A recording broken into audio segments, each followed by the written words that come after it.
भूतों का रहस्य यूट्यूब चैनल पर आपका स्वागत है। भूत, प्रेत, पिशाच और शैतानों की डरावनी व खौफनाक कहानियाँ आपको इस चैनल पर सुनने को मिलती हैं। अगर आपको ऐसी ही कहानियाँ सुनना पसंद है तो हमारे इस चैनल को सब्सक्राइब करना न भूलें। चलिए अब बढ़ते हैं आज की डरावनी व खौफनाक कहानी की ओर।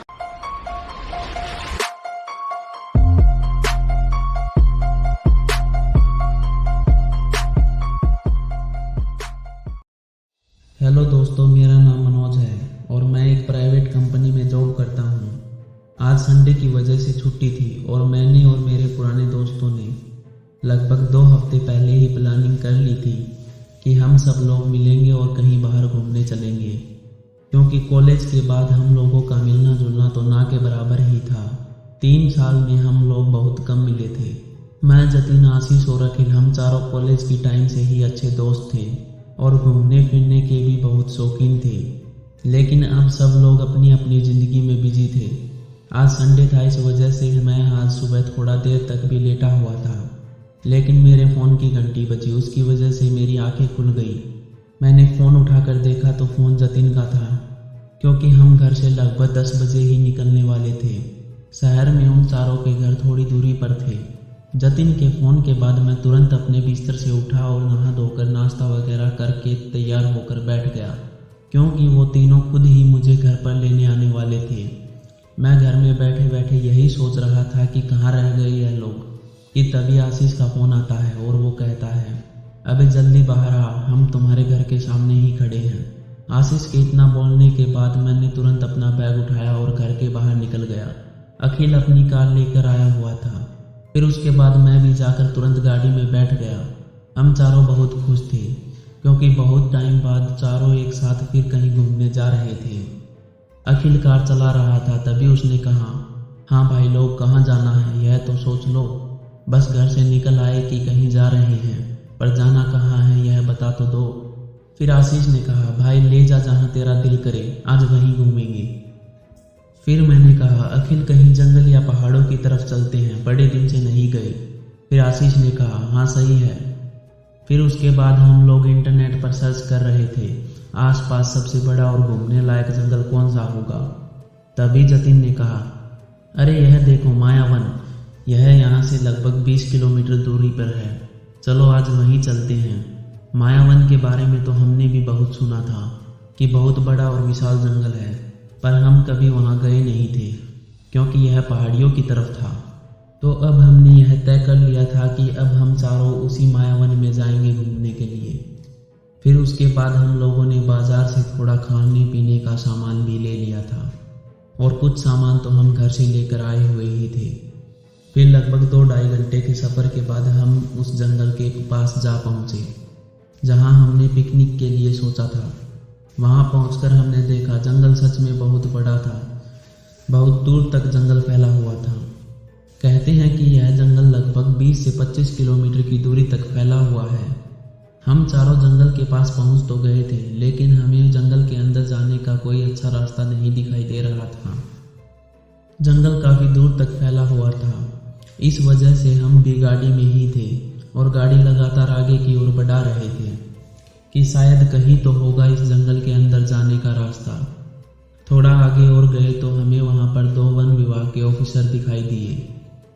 उसके बाद हम तुरंत कार से उतरकर वहां उन दोनों के पास गए और फिर जतिन ने उन गार्ड से कहा, सर इस जंगल में अंदर जाने के लिए रास्ता कहाँ से है। इतना ही कहा होगा जतिन ने कि उस गार्ड ने बड़ी ही हैरानी भरी नज़रों से हम चारों को देखा और कहा, क्यों भाई, क्यों जाना है जंगल में। फिर मैंने कहा, अरे सर वो हमें जंगल में पिकनिक वगैरह मनाने के लिए जाना है।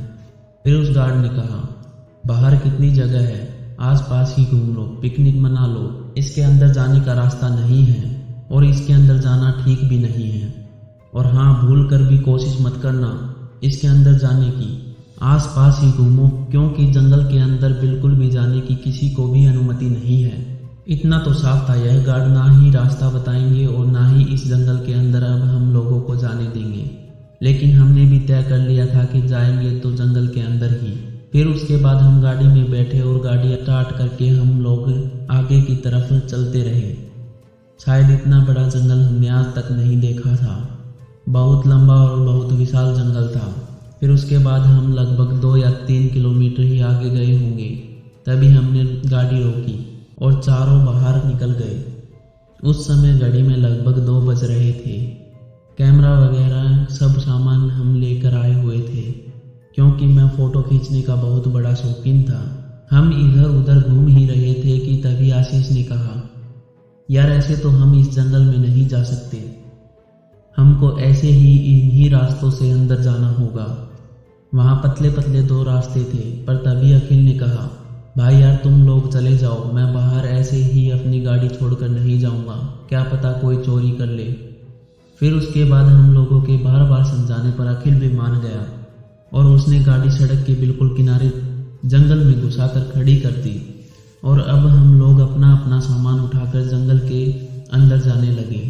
रास्ता तो सही से था ही नहीं, हर जगह जंगल के आगे झाड़ियाँ, कांटे और बड़े बड़े पेड़ थे।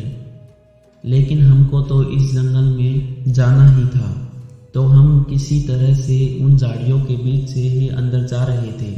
हम लोग जैसे तैसे जंगल के काफ़ी अंदर तक तो चले गए, लेकिन अब मुझे थोड़ा डर भी लग रहा था, क्योंकि इतने बड़े विशाल जंगल से हम बाहर भी कैसे निकलेंगे। मैं यही सब सोच रहा था, पर उस समय मैंने यह बात किसी को नहीं बोली। बस हम हंसी मजाक करते हुए जंगल में आगे की तरफ बढ़ते जा रहे थे। अंदर जाकर हम फ़ोटो खींच रहे थे, वीडियोस बना रहे थे, क्योंकि हमें जंगल बहुत अच्छा लग रहा था।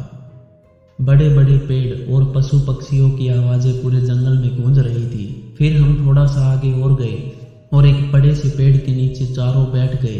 तभी अखिल ने कहा, चलो यहीं पर कुछ बनाते हैं, खाते हैं, क्योंकि अब भूख भी बहुत तेज लगी है। फिर मैंने कहा, हाँ भूख तो सच में लगी रही है, क्योंकि हम सुबह से निकले हुए थे और दोपहर भी हो गई थी।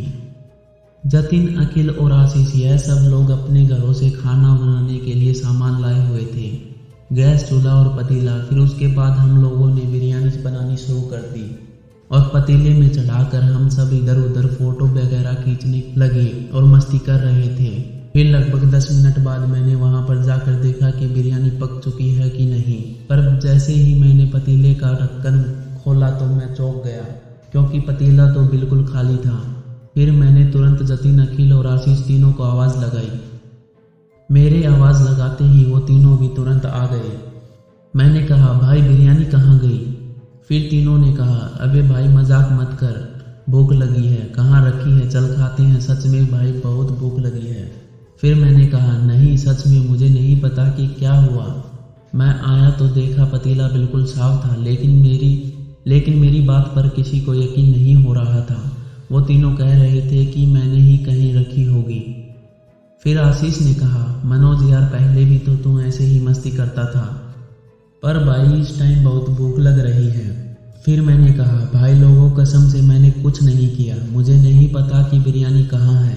अब हम चारों हैरान थे कि ऐसा कैसे हो सकता है।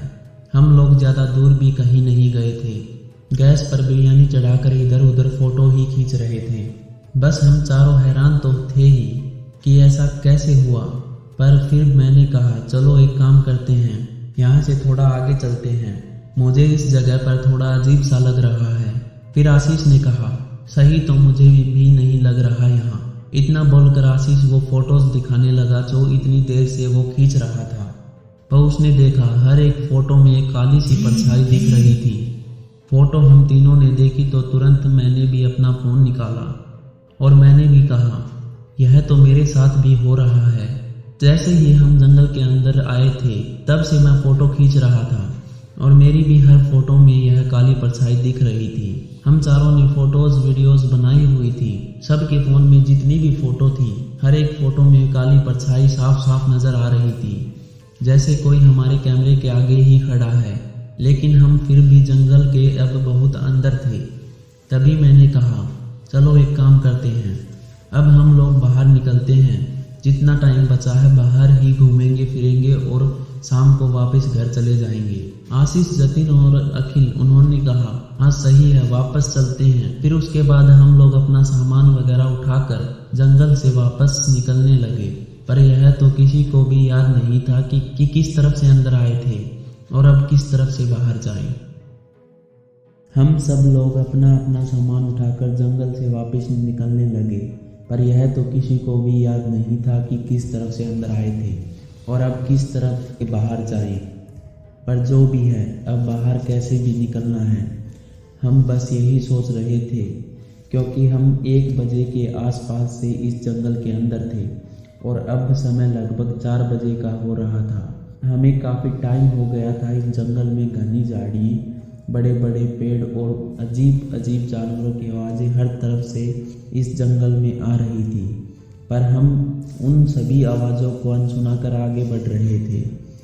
अब हमें चलते चलते लगभग 2 घंटे से भी ज़्यादा का समय हो गया था, पर अभी भी हम जंगल के अंदर ही थे। मैं अब उस बात पर पछता रहा था कि जब हम जंगल के अंदर जाते समय सोच रहा था कि हम बाहर कैसे निकलेंगे। यह बात मैंने किसी को क्यों नहीं बताई थी।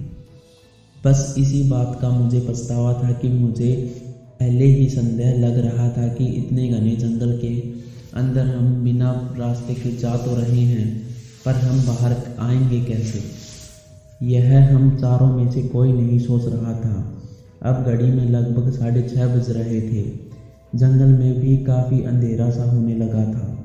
दिन के समय तो यह जंगल हरा भरा काफ़ी प्यारा लग रहा था, लेकिन अब जैसे जैसे अंधेरा होते जा रहा था वैसे वैसे इस जंगल का रंग रूप भी बिल्कुल बदलता जा रहा था। चलते चलते अब हम काफ़ी थक चुके थे और भूख भी बहुत लग रही थी, लेकिन इस जंगल से बाहर भी तो निकलना था, इसीलिए हम बस चलते जा रहे थे। पर तभी अखिल ने कहा, भाइयों जो होगा देखा जाएगा। एक काम करते हैं भाई लोगों, पहले थोड़ी देर यहीं बैठते हैं और कुछ खा लेते हैं। खाने के लिए सामान तो वैसे भी हम लेकर आए हुए हैं, क्योंकि अब भूख भी बहुत लग रही है। उसके बाद चलेंगे, बाहर तो निकल ही जाएंगे। जब अंदर आ गए हैं तो बाहर बीच निकल जाएंगे। अखिल के इतना कहने के बाद हम चारों वहीं बैठ गए, क्योंकि हमें इतना तो विश्वास था कि हम बाहर निकल ही जाएंगे। हम चारों वहीं बैठे हुए थे कि तभी हमने देखा कि लगभग 3 से 4 औरतें अपने सर पर लकड़ियों का गट्ठा लिए इसी तरफ आ रही थी। मैंने खुशी खुशी अपने दोस्तों से कहा, अबे भाई मिल गया बाहर निकलने का रास्ता। वो देखो लकड़ी लेकर औरतें आ रही हैं, यह बाहर ही तो निकलेंगी, इन्हीं के साथ निकल जाते हैं। हम चारों जो डरे और घबराए हुए थे, पर अब उन औरतों को देख हमने थोड़ा चैन की सांस ली। थोड़ी देर में वो सभी औरतें जो लकड़ी लेकर आ रही थी हमारे पास तक पहुंच गई। तभी मैंने उनसे कहा, आप लोग बाहर जा रहे हो क्या? पर उन औरतों ने कोई जवाब नहीं दिया। फिर मैंने कहा, हम इस जंगल में घूमने आए थे और अब बाहर नहीं निकल पा रहे। आप लोग बाहर जा रहे हो तो हम भी आपके साथ ही चलते हैं। लेकिन मेरे इतना कुछ बोलने के बाद भी उनमें से किसी ने भी कोई जवाब नहीं दिया और वो हमें अनसुना कर आगे की तरफ जाने लगी। पर फिर हमने भी सोच लिया, कोई बात नहीं, हम इनके थोड़ा पीछे पीछे ही चलते हैं, बाहर निकल जाएंगे, क्योंकि जाएंगी तो यह भी बाहर ही, जंगल में तो रहेंगी नहीं। फिर उसके बाद हम चारों धीरे धीरे उनके पीछे ही चल रहे थे। तभी उनमें से एक औरत जो पीछे थी, तब उसने घूमकर पीछे देखा और एक बहुत भारी आवाज़ में कहा, घूमने कौन आता है जंगल में? यह घूमने की जगह नहीं है, यह तो मरने की जगह है। इतना ही कहा उस औरत ने और हम तुरंत उसी जगह खड़े हो गए।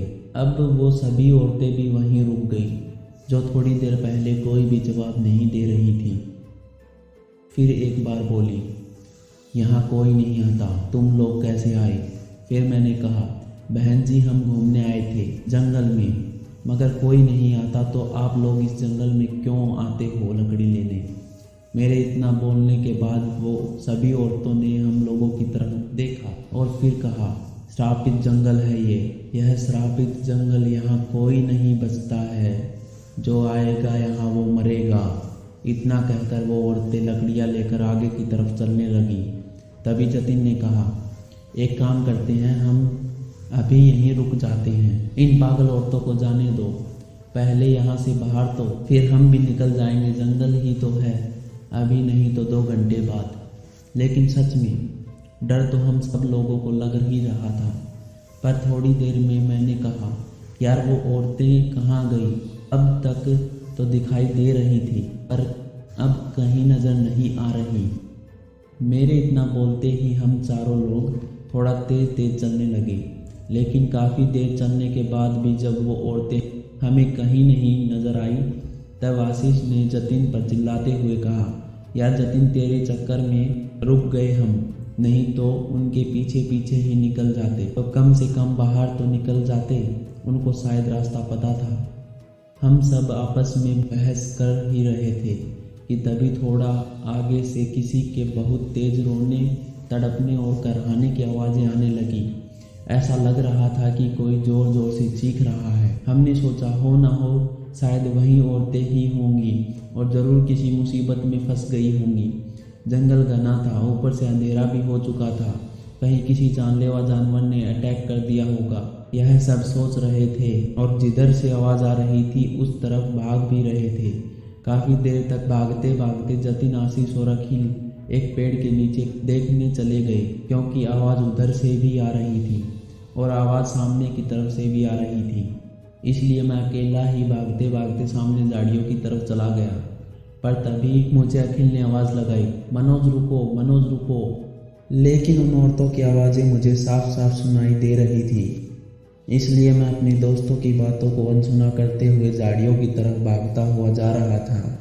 झाड़ियों के पीछे एक गड्ढा था, उसमें उतर कर देखने लगा। मेरे वहां पहुंचते ही मानो सभी आवाज़ें भी आना बंद हो गई। अब किसी के भी तड़पने या चीखने की आवाज़ सुनाई नहीं दे रही थी। पर मैं उधर अकेला ही था। मेरे तीनों दोस्त अभी उधर ही पेड़ के पास थे। शायद मैं इधर उधर ही देख रहा था। फिर मैं जैसे ही उस गड्ढे से बाहर निकलने को हुआ, तभी पीछे से किसी ने मेरे सर पर कुछ फेंक कर बड़ी तेज मारा और मैं थोड़ा और अंदर झाड़ियों में जाकर गिरा।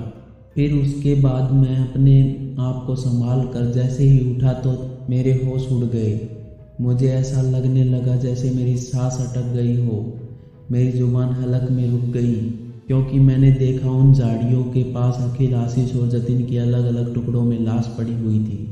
उन तीनों की लाश देखते ही मेरी बहुत जोर से चीख निकली और मैं खड़े होकर बस उन लोगों की लाशों को ही देख रहा था। आशीष, जतिन और अखिल को किसी ने 3-3 हिस्सों में काट कर फेंक दिया था। मैं चीख चीख कर रो रहा था।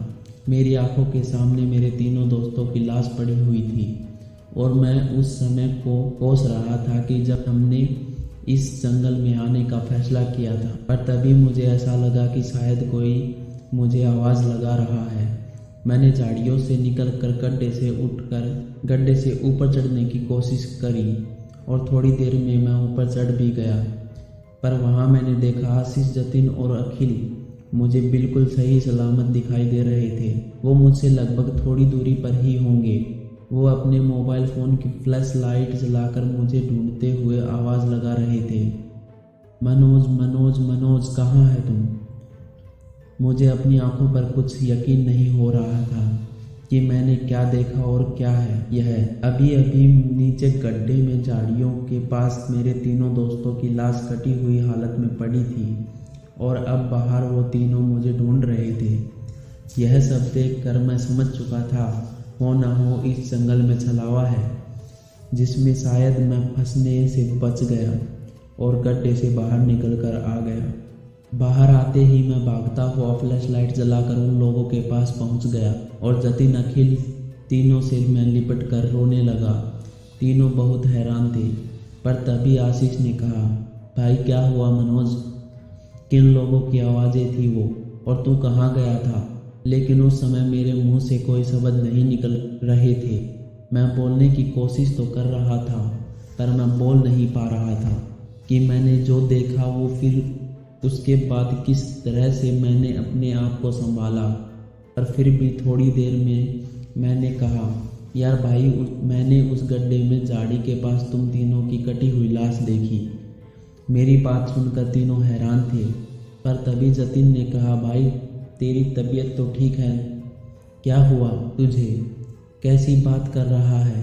फिर मैंने कहा, कसम से भाई मैंने यही देखा, तभी मैं बहुत डरा हुआ और परेशान था।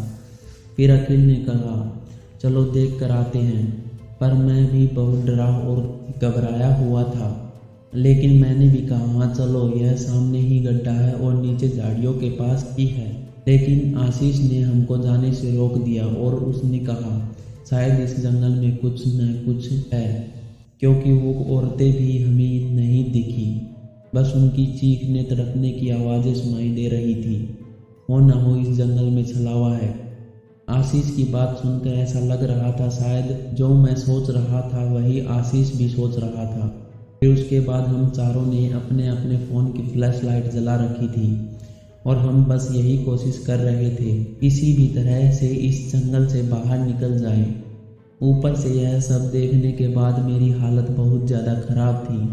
तीनों मुझे पकड़कर संभालते हुए ले जा रहे थे। हम चारों इस समय बस भगवान से यही प्रार्थना कर रहे थे कि बस किसी तरह हम इस जंगल से बाहर निकल जाएं। हम किसी को मदद के लिए भी नहीं कह सकते थे, क्योंकि यहाँ नेटवर्क भी बिल्कुल नहीं था। अंधेरी रात में जंगल बहुत ज़्यादा खौफनाक दिखाई दे रहा था। हर तरफ जंगली जानवरों के साथ साथ कुछ अजीब सी डरावनी भयानक आवाज़ें भी सुनाई दे रही थी। अब ऐसा लग रहा था आगे की तरफ जाएं तो भी खतरा और पीछे की तरफ जाएं तो भी खतरा। जंगल के चारों दिशाओं में से किसी भी तरफ जाने का अनुमान लगाना ठीक नहीं लग रहा था। इसलिए हम चारों एक पेड़ के नीचे जाकर बैठ गए। डर तो सच में बहुत लग रहा था और चारों वहाँ बैठे बैठे बस यही सोच रहे थे कि किसी तरह से हम बाहर निकलें। यही हम सोच ही रहे थे कि तभी आशीष ने कहा, यार मुझे कुछ समझ नहीं आ रहा है। जब इस जंगल के अंदर वन विभाग के गार्ड किसी को आने नहीं देते तो वो औरतें लकड़ियाँ लेने कैसे आ गई? और आ गई तो आ गई, ऊपर से थोड़ी ही देर में पता नहीं कहाँ चली गई, ना कहीं दिखाई दी, कुछ पता ही नहीं चला। आशीष की सारी बातें सुनने के बाद जतिन ने कहा, हाँ कुछ तो है। फिर मैंने कहा, सच में वो औरतें ही कुछ ना कुछ हैं, क्योंकि ऐसे कहाँ गायब हो सकती हैं एकदम से। और हम सबको उनके रोने तड़पने की आवाज़ें भी सुनाई दी थी, पर हमें वो कहीं दिखाई नहीं दी। और जो मुझे झाड़ियों के पास दिखाई दिया वो क्या था, यह कुछ समझ नहीं आ रहा। लेकिन हम चारों को यह पता था कि इस जंगल में कोई हमारे साथ छलावा कर रहा है। हम यही पेड़ के नीचे बैठे बैठे बस यहाँ से जिंदा निकलने के बारे में सोच रहे थे और भगवान से दुआ कर रहे थे कि तभी अखिल ने कहा, चलो यार अब चलते हैं, 9 बज चुके हैं और यार मेरी गाड़ी भी बाहर ही है और वैसे भी मेरी गाड़ी अभी नई है, पता नहीं किस हालत में होगी, सही है कि नहीं। अखिल के इतना बोलने के बाद हम चारों जो अभी तक बहुत ज़्यादा डरे हुए थे और घबराए हुए थे, पर उससे के इतना बोलने के बाद सबके चेहरे पर थोड़ी हल्की सी मुस्कान तो आई। पर तभी आशीष ने कहा, एक तो हमारी जान यहाँ मुसीबत में फंसी हुई है और यह भी नहीं पता हम यहाँ से जिंदा वापस लौट पाएंगे या नहीं। ऊपर से अखिल को देखो, इसे अभी भी अपनी गाड़ी की पड़ी हुई है। आशीष के इतना बोलने के बाद हम चारों अपनी अपनी जगह से उठे और आगे की तरफ जैसे ही जाने को हुए कि तभी मेरी नज़र पेड़ के ऊपर पड़ी तो जैसे मेरी आंखें फटी की फटी रह गई। उसके बाद मैंने तुरंत अपनी फ़ोन की फ्लैश लाइट पेड़ की तरफ मारी तो मेरे होश ही उड़ गए। फिर उसके बाद मैं तुरंत आगे की तरफ भागने लगा कि तभी मुझे जतिन और अखिल ने पकड़ लिया और कहा, मनोज क्या हुआ तुझे, ऐसे भाग क्यों रहा है? उनके इतना बोलने के बाद मैंने अपने हाथ से इशारा करते हुए उन्हें पेड़ के ऊपर की तरफ दिखाया तो उन्होंने भी फ्लैश लाइट से जो देखा। उसके बाद हम चारों ने तुरंत एक दूसरे का हाथ पकड़कर हम सब उसी जंगल में फिर आगे की तरफ भागने लगे कि तभी भागते भागते आशीष ने कहा, जिसका डर था देखो वही हुआ। मैं कह रहा था कि मुझे भी वो औरतें साधारण नहीं लग रही थी। आशीष यह इसलिए बोल रहा था क्योंकि हमें फ्लैश लाइट से पेड़ की डाली पर एक औरत को बैठे हुए देखा जिसकी आंखें बिल्कुल लाल लाल चमक रही थी और उसके पूरे बाल बिखरे हुए थे। यह देखने के बाद से ही हमारे अंदर जितनी ताकत थी हम उतनी रफ्तार से जंगल में आगे की तरफ भाग रहे थे। हम चारों एक दूसरे का हाथ पकड़कर आगे की तरफ लगातार अपने फ़ोन की फ्लैश लाइट जलाए भगवान को याद करते हुए भागे जा रहे थे और बस यही कह रहे थे कि हे भगवान, जिंदा वापस निकाल दो बस इस जंगल से। हमने यह तो तय कर लिया था कि अब कभी भी जिंदगी में जंगल में तो घूमने नहीं आएंगे। और अब घड़ी में लगभग 10:30 बज रहे थे, यानी हमें यहाँ समय बहुत ज़्यादा ही हो गया था और अब हमें समझ भी नहीं आ रहा था कि जंगल है या मौत का कोई भूल भुलैया, क्योंकि इतनी देर से हम लगातार भाग रहे थे। पर कोई तो रास्ता होना चाहिए जो हमें बाहर तक ले जाए। उस जंगल में लगातार काफ़ी देर से भागते भागते हम बहुत थक गए थे। वैसे थके तो खैर हम पहले से ही हुए थे, लेकिन अभी जो उस पेड़ के ऊपर देखा था उसकी वजह से हम लगातार भाग रहे थे। अब मेरी सांसें बहुत ज़्यादा फूल चुकी थी, मुझसे बिल्कुल भी भागा नहीं जा रहा था। जतिन, आशीष और अखिल भी थक ही गए थे, इसलिए हम लोग एक ही जगह पर अचानक से रुक गए और अपने आप को थोड़ा आराम देने की कोशिश करने लगे। पर अभी हमें वहाँ रुके थोड़ा ही समय हुआ था कि तभी अचानक पीछे से किसी औरत के बहुत तेज़ तेज़ हंसने की आवाज़ सुनाई देने लगी। आवाज़ सुनते ही वो हंसी की आवाज़ हमारे रोंगटे खड़े कर रही थी। वो आवाज़ ऐसी थी कि वो किसी को भी डरा दे। पर फिर उसके बाद हमने हिम्मत करते हुए अपने फ़ोन की फ्लैश लाइट जलाकर पीछे की तरफ देखा, लेकिन हमारे पीछे कोई नहीं दिखाई दे रहा था। पर वो हंसी की आवाज़ अभी भी हमारे कानों में ही गूंज रही थी। ऐसा लग रहा था कि जो भी औरत हंस रही थी वो हमारे आसपास है। अब हम लोगों की हालत ऐसी थी कि हमें ऐसा लग रहा था जैसे हमारे शरीर पर एक साथ लाखों चींटियां छोड़ दी हो और सब हमें एक साथ काट रही हों। पर उसके बाद हम चारों ने फिर से भागना शुरू कर दिया, पर ऐसा लग रहा था जैसे हमारे साथ वो हंसी की आवाज़ें भी भाग रही हों, क्योंकि वो आवाज़ें हमारे कानों में अभी भी साफ साफ सुनाई दे रही थी। पर तभी एकदम से वो हंसने की आवाज़ रोने की आवाज़ में बदल गई। पर हम वहाँ रुके नहीं, बस हम भागते रहे। हमें ऐसा लग रहा था कि जैसे हम शायद इस समय हम मौत के मुंह में ही हैं। हम लोगों की सबसे बड़ी गलती यह थी कि हम लोग इस मायावन में आए। यह जंगल अपने नाम की तरह ही मायावी जंगल लग रहा था।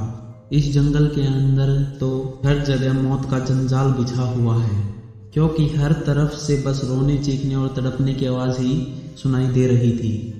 पर तभी मैंने घड़ी में टाइम देखा तो घड़ी में 11 बज रहे थे। आधी रात हो गई थी, पर अभी भी हम उसी जंगल में थे।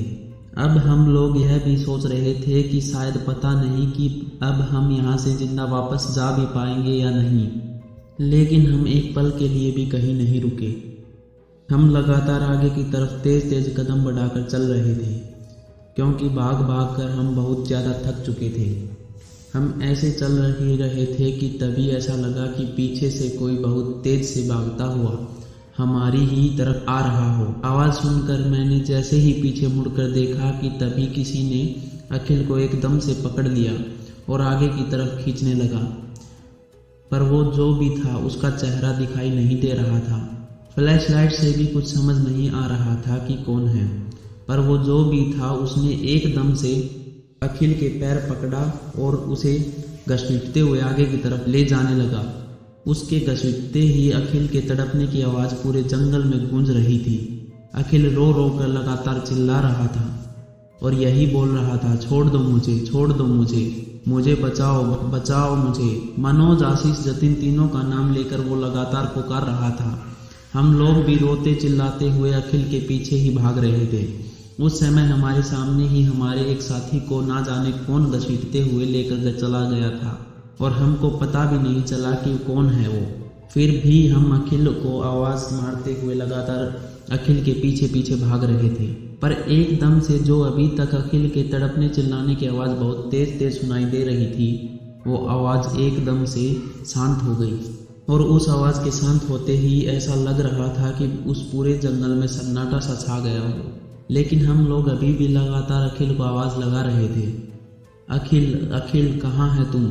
लेकिन हम लोगों को अब भी अखिल कहीं दिखाई नहीं दे रहा था और ना ही उसकी कोई आवाज़ सुनाई दे रही थी।